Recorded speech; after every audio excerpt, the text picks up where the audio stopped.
Hello guys, welcome back. तो आज हम देखेंगे टेबल क्या है, ओवरफ्लो क्या है, पोजीशन क्या है और सेट इंडेक्स क्या है। तो स्टार्ट करने से पहले अगर हमारे चैनल पर न्यू है तो अभी सब्सक्राइब करें और बेल के आइकन पर क्लिक करें ताकि आपको अपडेट मिलती रहे। तो स्टार्ट करते हैं। तो स्टार्ट टेबल से पहले टेबल के मैंने यहाँ पे एक टेबल किया हुआ है। तो उसके बाद फॉर्मेट करते हैं, मैं इसको सेव करता हूँ, यहाँ पे रिफ्रेश करता हूँ, फिर दिखा मेरे पास एक टेबल आ रहा है जो बाई डिफ़ॉल्ट क्रिएट होकर आ रहा है यहाँ पे। तो सबसे पहले हम यहाँ पे एक बॉर्डर लगा के देखेंगे ताकि आपको आइडिया हो जाए कि हमारे पास जो इसकी मतलब विड्थ है टेबल की वो कितनी आ रही है। तो मैं यहाँ पे एक सिंपल इसका टेबल को ही मेंशन करता हूँ। यहाँ पे table border 1 pixel solid and इसका कलर दिया मैंने ब्लैक। तो उसको सेव करता हूँ, तो रिफ्रेश करता हूँ। तो देखिए मेरे पास अभी जो विड्थ आ रही है बाई डिफ़ॉल्ट इसकी जो उसके टेबल का कंटेंट है उसकी बेस पे आ रही है। तो मैं इसकी अभी विड्थ 100% देता हूँ, विड्थ 100%। इसको सेव किया, इसको रिफ्रेश किया। तो ये देखें अब इसने मतलब 4 इसके बॉक्स बना दिए, 4 कॉलम्स बना दिए इसकी बेस पे उसने मतलब विवृत दिया है। यहाँ पे आपको थोड़ा सा आइडिया होगा कि यहाँ इसके थोड़े से ज़्यादा है, इसकी कम में, इसकी ज़्यादा, इसकी भी ज़्यादा है। तो मैं यहाँ पे टेक्स्ट थोड़ा सा चेंज कर देता हूँ, यहाँ पे कंटेंट टास्क डिटेल लिख देता हूँ ताकि आपको थोड़ा सा आइडिया हो जाए कि हमारा जो टेबल होता है उसको जब हम विड्थ 100% देते हैं तो वो कैसे काम करता है। तो ये देखें अभी उसने जो कंटेंट आस्क डिटेल है उसकी विड्थ सबसे ज़्यादा मैक्सिमम ले ली है, उसके बाद इसकी थोड़ी सी ज़्यादा कम है, इसकी उससे भी कम है, इसकी थोड़ी सी सबसे ज़्यादा है। तो ये जो हमारे पास जो विड्थ मैनेज करता है, ये मैनेज करता है टेक्स्ट की बेस पे कि जितना टेक्स्ट होगा उसकी बेस पे उसको विड्थ को मैनेज करेगा। तो इस पर परेशानी होना क्योंकि हमारे पास कॉन्टैक्ट आस्क का डिटेल का जो वर्ड है वो बहुत ज़्यादा है, इन तीनों से बड़ा है। तो वो उसकी बेस पे उसकी विड्थ को मैक्सिमम ले रहा है। तो आई होप यहाँ तक समझ आ गई होगी। उसको हम देखते हैं कि बॉर्डर लगा के देखते हैं। मैं यहाँ पे बॉर्डर लगाता हूँ, हमारे पास एक बॉर्डर लगा हुआ है। तो मैं चाहता हूँ कि मेरे इस टेबल पे भी टी डी पे भी बॉर्डर हो, टी आर पे भी बॉर्डर हो। तो हम सब बेसब यहाँ पे मैं अभी के लिए कॉमे पे टी डी लिखता हूँ कि कॉमे के बाद हमने यही स्टाइल दूसरे पे लगाना है। तो यहाँ बल्कि मैं यहाँ पे इस तरह करता हूँ, टी डी को अलग मेंशन करता हूँ कि मैंने विड्थ जो है 100% नहीं देनी टी डी में, हम टी डी में जस्ट बॉर्डर देना है। तो मैं इस बॉर्डर को यहाँ पे कट करता हूँ, यहाँ पे पेस्ट करता हूँ, इसको सेव किया, इसको रिफ्रेश किया। तो ये देखिए अभी मेरे पास बॉर्डर टेबल में मैं टेबल में भी बॉर्डर रहने देता हूँ अभी। तो ये देखिए अभी मेरे पास जो बॉर्डर आ रहा है वो टीडी में भी आ रहा है, उसके ऊपर भी आ रहा है। यहाँ पे अभी टी आर भी ऐड करता हूँ, देखते हैं कि टी आर में बॉर्डर कैसे हमारे पास आता है। तो यहाँ मैं टी आर में भी करता हूँ, यहाँ पे सेव करता हूँ, रिफ्रेश करता हूँ। तो एक्चुअली हमारे पास टी आर में क्यों है नहीं आ रहा, क्योंकि हमारे पास ऑलरेडी टी डी में लगा हुआ है। तो टी डी में हमारे पास लगा हुआ, टेबल में लगा हुआ, हमारे पास बॉर्डर ये दो शो हो रहे हैं। अब मैं जूम आउट करता हूँ, जूम करता हूँ। तो ये देखिए मेरे पास टी में और उसका जो टेबल बॉर्डर है वो दो आ रहे हैं। मैं चाहता हूँ कि मेरे पास एक ही बॉर्डर शो। उसके लिए हम एक कोलैप्स की वैल्यू लगाते हैं, और कोलैप्स की एक प्रॉपर्टी है बॉर्डर कोलैप्स, वो हम टेबल के अंदर लगाएंगे, बॉर्डर डैश कोलैप्स। तो इसकी जो वैल्यू होगी वो हमारे पास कोलैप्स होगी। यहाँ पर कोलैप्स पे क्लिक करता हूँ, इसको सेव किया, इसको रिफ्रेश करते हैं। तो अभी अब मैं फिर दिखाता हूँ कि यहाँ पे हमारे पास दो बॉर्डर हो रहे हैं। मेरे पास टी का अलग आ रहा है और उसके पास टेबल का लगा रहा है। मैं चाहता हूँ कि मेरे पास ये जो सेंटर में इसका लेफ्ट साइड पर राइट पे बॉर्डर आ रहा है वो ना हो, मतलब इसका जो गैप आ रहा है वो खत्म हो जाए, जस्ट सिंपली एक बॉर्डर सेंटर में लाइन आ जाए, इस तरह एक लाइन आ जाए और इस तरह एक लाइन आ जाए।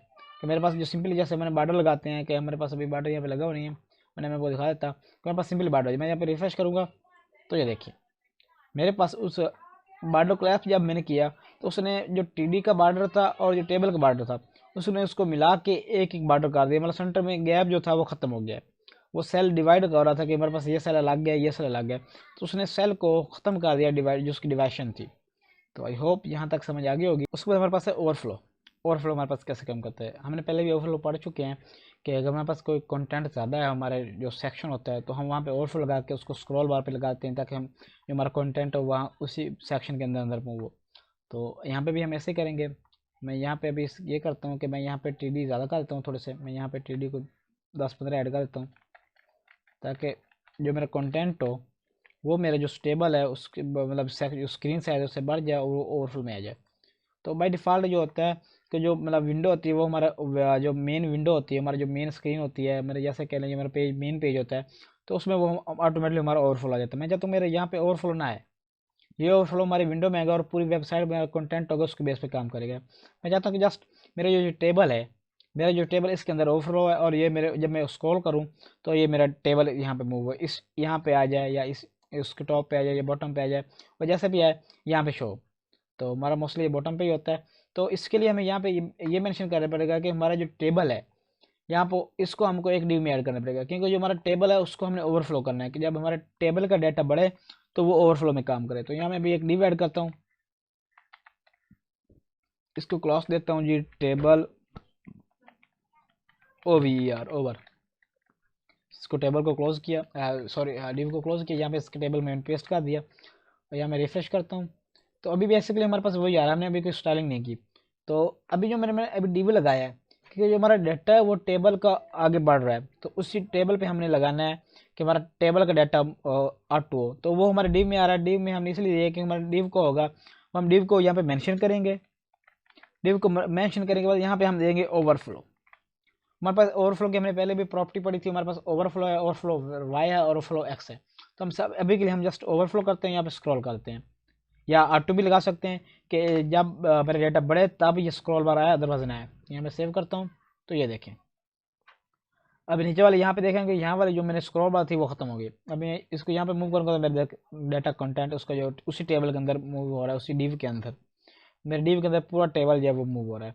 अभी यहाँ पे बाय डिफ़ॉल्ट ये भी आ गई और ये भी आ गई, दोनों साइड में आ रहा हूँ। मैं चाहता हूँ कि मेरे जस्ट एक साइड पे है, तो उसके लिए हम यहाँ पे R2 भी लिख सकते हैं कि R2 में हमारे पास जो है वो क्रिएट हो, अदरवाइज ना क्रिएट हो। तो यहाँ पे सेव करते रिफ्रेश करते हैं तो ये देखें R2 में जो हमारे पास जो स्क्रॉल बार आएगी, जो हमारा डाटा कंटेंट ज़्यादा होगा उस साइड बेस पे आएगी, अदरवाइज नहीं आएगी। तो मैं यहाँ पे एक और मेंशन यहाँ पे मेंशन करता हूँ, यहाँ मैं इसकी हाइट देता हूँ जी 100 पिक्सल। इसको सेव करता हूँ कि मेरे जो डिव है उसकी जो हाइट है वो 100 पिक्सल से बड़ी ज़्यादा ना हो। तो इसको सेव करता हूँ। अब ये देखें मेरी जो हाइट है वो 100 पिक्सल है, और उसकी बेस पे उसने मतलब जो इस लेफ्ट साइड में मतलब ऊपर टॉप बॉटम था उसने वो भी स्क्रॉल बार ऐड कर दिया। यहाँ पे इसी तरह हम यहाँ पे एक्स वाई की भी प्रॉपर्टी ऐड करते हैं। मैं पे जाता हूँ कि मेरे जस्ट एक्स का शो हो, एक्स पे आए, फिर एस पे हो। तो यहाँ पे सेव करता हूँ, रिफ्रेश करता हूँ। अभी दोनों हमारे पास क्यों है, क्योंकि हमारे पास दोनों की वैल्यू आ रही है। मैं यहाँ पे इस तरह करता हूँ कि अभी इसकी जो हाइट है इसको ख़त्म करता हूँ, इसको सेव करता हूँ, रिफ्रेश करता हूँ। तो ये देखिए मेरे पास एक ही आ रहा है एक्स का। अगर इसी तरह मैं यहाँ पे स्क्रॉल लिखता हूँ, अभी के लिए स्क्रॉल लिखता हूँ, स्क्रॉल लिखता हूँ, सेव करता हूँ, मेरे पास एक ही आ रहा है। मैं अभी ये वाई पे करता हूँ कि मेरे पास वाई का भी शो, वाई सेव करता हूँ, इसको सेव रिफ्रेश करता हूँ। तो ये देखें अभी मेरे पास वैक का स्क्रॉल बार तो बन के आ गया, लेकिन हमारे पास डाटा जो है वो मतलब उसी सेक्शन के अंदर अंदर है। तो इस वजह से उसकी स्क्रॉल बार जो बटन है, ऐसे कह सकते हैं, बटन भी कह सकते हैं, तो वो हमारे पास वो नहीं आया। लेकिन एक्स में हमारे पास ऑलरेडी आ रहा है, क्योंकि हमारे पास डाटा ज़्यादा है उस टेबल से, तो इस वजह से हमारे पास स्क्रॉल बार आ रहा है। अगर हमने इसको ये भी कह सकते हैं हमारे पास मोबाइल रिस्पॉन्सिव है, कि मैं अगर हमने इसको मोबाइल पर रिस्पॉन्सिव करना है कि मेरे पास कंटेंट जो है वो बढ़े ना, वो कितने रहे, तो ये देखिए हमारे पास मोबाइल पर भी इस तरह का स्क्रॉल बार आ जाएगा। आई होप यहाँ तक आपको समझ आ गई होगी। उसके बाद देखते हैं पोजीशन। पोजीशन क्या है, पोजीशन हमारे पास कुछ है कि हमारे पास एक पोजीशन है जी, मैं यहाँ पे मेंशन करता हूँ अभी के लिए। यहाँ पे बस पोजीशन होती हैं जी, पोजीशन मेरे पास एक पोजीशन है जी रिलेटिव, उसके बाद है जी स्टेटस, स्टेटस, उसके बाद है जी एब्सोल्यूट, एब्सोल्यूट, उसके बाद है जी स्टिकी,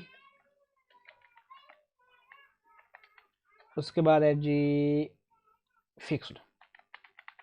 तो हमें वन बाई वन पढ़ेंगे कि हमारे पास पोजीशन है क्या और काम कैसे करते हैं।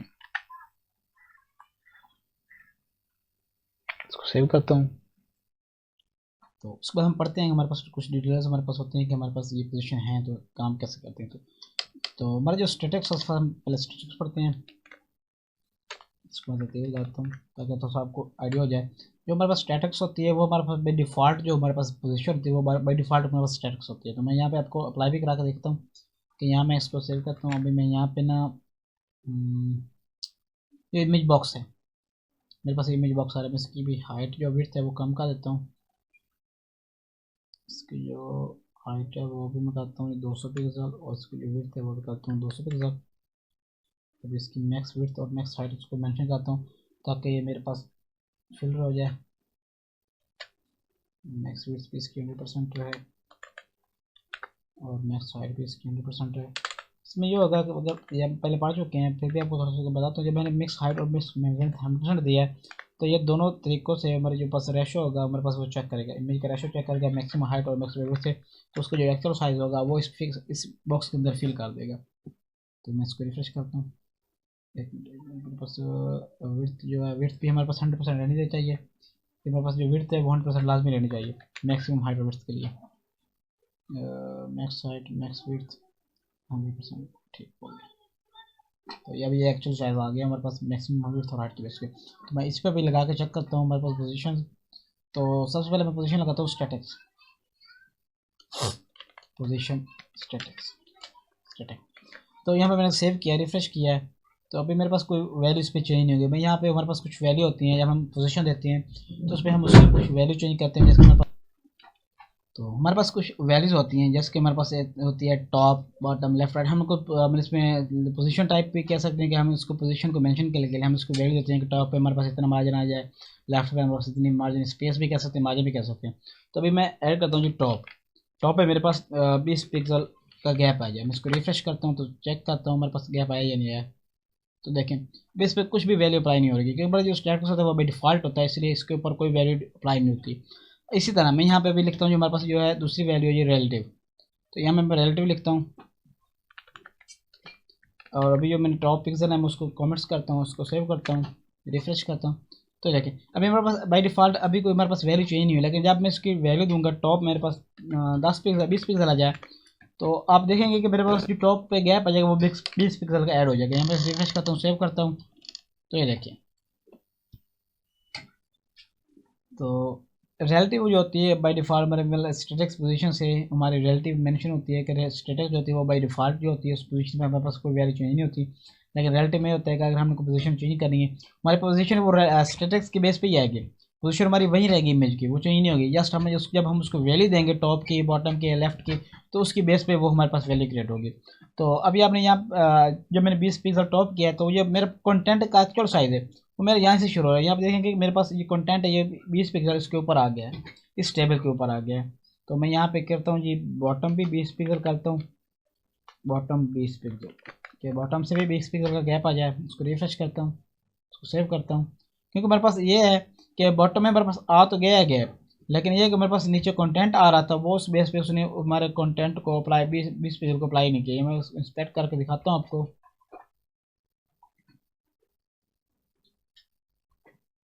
ये देखें, क्योंकि हमारे पास नीचे आ रहा था गैप आ रहा था, हमारे पास कंटेंट आ रहा था, इसीलिए हमारे पास नीचे अप्लाई नहीं हो रहा। मैं यहाँ पे इस तरह करता हूँ कि मैं टॉप को रिमूव करता हूँ, जस्ट 20 पिक्सल बॉटम को रहने देता हूँ, इसको सेव करते चेक करते हैं। तो ये देखिए अभी आपको आइडिया हो गया कि हमारे पास बॉटम पे भी काम कर रहा है। तो हमारे जो कंटेंट होता है उसको मूव करने के लिए, उसको लेफ्ट साइड से या टॉप से या बॉटम से स्पेस देने के लिए हम पोजीशन रिलेटिव यूज़ करते हैं, उसके बाद उसकी वैल्यू देते हैं, टॉप या बॉटम की प्रॉपर्टी देकर उसकी वैल्यू देते हैं। तो ये बाय डिफ़ॉल्ट जो होता है कि हमारा जो कंटेंट होता है जस्ट वो मूव होता है, जो कंटेंट का जो एरिया होता है इस पर हमारे बैकग्राउंड पे यहाँ से शुरू हो रहा है, इस कर्सर इस लेके इस जो कंटेंट के बाद लाइन आ रही है इस नीचे तक हमारा कंटेंट आ रहा है। ये जो एक्सरसाइज इसको यहाँ पे आ रहा है, लेकिन उससे जब हम पोजीशन को उसको टॉप किया है, टॉप पे हमने पैडिंग मतलब यहाँ दिया है, स्पेस कहते हैं, स्पेस भी कह सकते हैं, वो दिया है, तो ऑटोमेटिकली उसने जस्ट कंटेंट को मूव किया है। तो आई होप यहाँ तक समझ आ गई होगी। प्रॉपर्टी एब्सोल्यूट की है, हम एब्सोल्यूट की लिखते हैं कि हमारे पास एब्सोल्यूट कैसे काम करता है। हमारे पास यहाँ पे पोजीशन की प्रॉपर्टी है, यहाँ पे वैल्यू में हम लिखते हैं जी एब्सोल्यूट। एब्सोल्यूट में यहाँ पे ये करता हूँ, उसको भी कमेंट्स करता हूँ अभी के लिए, यहाँ पे सेव करता हूँ, रिफ्रेश करता हूँ। तो ये देखें, तो उसमें इसको डाल, अब ये देखें आपको थोड़ा सा इसमें ये हुआ कि हमारा जो सेक्शन इमेज का सेक्शन है वो फ्रंट पे आ गया, उस टेक्स्ट पे उसने जो अपना एरिया लिया हुआ था, वो अपनी जो उसने स्पेस ली थी वो अभी वो ख़त्म हो गई है। तो एब्सोल्यूट में पास ये होता है कि हमने कोई भी टेक्स्ट, जैसे कि हम ये कह सकते हैं कि हमने एक सेक्शन क्रिएट किया है जिस पे हमने बैकग्राउंड लगाया है, उसके बाद फिर हमने एक इमेज लगाई, और मैं चाहता हूँ कि जो मेरी इमेज है वो उस बैकग्राउंड पे इमेज लगा लें या कुछ भी कह लें, तो उसके ऊपर वो शो हो। जो तो मैं हमने ये जो होता है हमारे पास कंटेंट होता है, ये हमारा HTML में आर होता है, HTML के बेस पे हमारा डाटा आ रहा है। मैंने ये क्या है कि मेरे पास ये इमेज बॉक्स आ रहा है, तो ये मेरे पास इमेज बॉक्स है। तो ये जो मेरा कंटेंट है ये अपनी कोई भी एरिया कोई भी स्पेस ना ले, तो उसके लिए हम पोजीशन लगाते हैं एब्सोल्यूट की। उसमें ये होगा, ये जो अपनी वैल्यू होगी, अपनी जो एरिया होगा, अपनी स्पेसेस होगी, वो ख़त्म कर देगा और ये डिपेंड करेगा दूसरी स्पेसेस पे। तो बाय डिफ़ॉल्ट ये उस जैसे हम कह सकते हैं कि हमने वर्ड में भी पढ़ा होगा आपने, MS ऑफिस में या कोई और भी चीज़ आपने देखेंगी, तो एक होता है बिहाइंड द टेक्स्ट, एक होता है फ्रंट द टेक्स्ट। तो आपने शायद आपको आइडिया होगा। तो ये ऐसे कह लें कि ये हमारा जो काम कर रहा है, ये फ्रंट ऑफ द टेक्स्ट काम कर रहा है कि जो हमारे पास जो वैल्यू बाकी आ रही है हमारे बैकएंड पे चले गई, बैक पे चली गई है। तो ये हमारा टेक्स्ट जो है वो फ्रंट पे आ गया है। तो आई होप यहाँ पे तक समझ आ गई होगी। उसके बाद हमारे पास है जी स्टिकी। पहले हम फिक्स पढ़ते हैं, उसके बाद स्टिकी पढ़ गया। पहले फिक्स पढ़ लेते हैं। हमारे पास फिक्स क्या है? फिक्स जैसा कि नाम से मेंशन हो रहा है कि किसी कंटेंट को फिक्स करने के लिए हम उसकी प्रॉपर्टी देते हैं, उसकी वैल्यू देते हैं फिक्स्ड। यहाँ पे मैं इसकी पोजीशन फिक्स देता हूँ, इसको सेव किया, इसको रिफ्रेश करता हूँ। तो ये देखिए अभी मेरे पास डाटा कहीं आ नहीं रहा, मैं इसको थोड़ा सा करता हूँ। ये देखें, अभी ये देखें, आपको आइडिया होगा कि हमारे पास जो डाटा है हमारा ये बॉटम पे फिक्स होके आ रहा है। तो हमारा बाकी डाटा जितना भी वो स्क्रॉल हो रहा है। तो यहाँ पे हम इसकी मेंशन करने के लिए कि हमारे पास टॉप पे कितना हो, राइट पे कितना हो, तो वहाँ पे हम इसकी सेम वही प्रॉपर्टी देते हैं। मैं यहाँ पे टॉप लिखता हूँ ये 20 पिक्सल, तो सेव करता हूँ। तो ये देखें अभी मेरे पास जो टॉप पे आ रहा है वो टॉप पे यहाँ पे फिक्स हो रहा है कि हमारा डाटा जो है फिक्स्ड है। जैसे कि आपने देखा होगा कि यहाँ पे हमने एक इमेज फिक्स लगाई थी बैकग्राउंड ट्रैकमेंट पे। तो मैं ये था कि हमारी इमेज जो थी फिक्स थी, बाकी डाटा स्क्रॉल हो रहा था, वो हमारा था इमेज के बैकग्राउंड पे आ रहा था। लेकिन ये हमारा जो है ओवरऑल कंटेंट आ रहा है, ये हमारा एक डाटा जैसे कि हम कह सकते हैं कि ये फिक्स आ गया है और बाकी जो वैल्यू हमारा जितना भी डाटा है वो हमारा स्क्रॉल हो रहा है। तो पोजीशन कोई भी डाटा कोई भी कंटेंट को फिक्स करने के लिए हम फिक्स की वैल्यू लगाते हैं।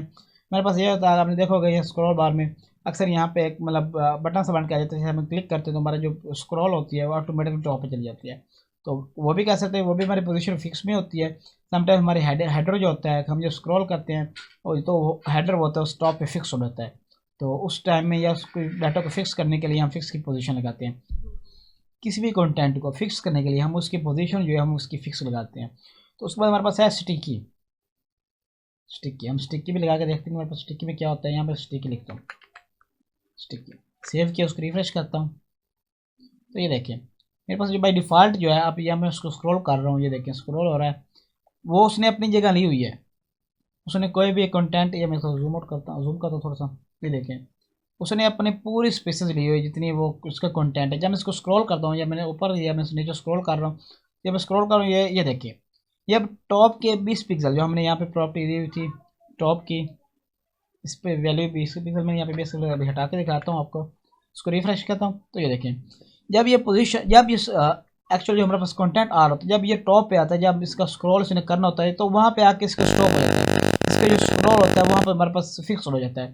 तो मैं स्क्रॉल कर रहा हूँ तो ये देखें, एक मिनट सॉरी, हमारे पास पिक्सल टॉप की हमें देनी पड़ेगी कि यहाँ पे आके उसका स्टॉप हो जाए। मैं यहाँ टॉप में 20 पिक्सल की या 0 पिक्सल भी लिख देता हूँ, इसको सेव करता हूँ, रिफ्रेश करता हूँ।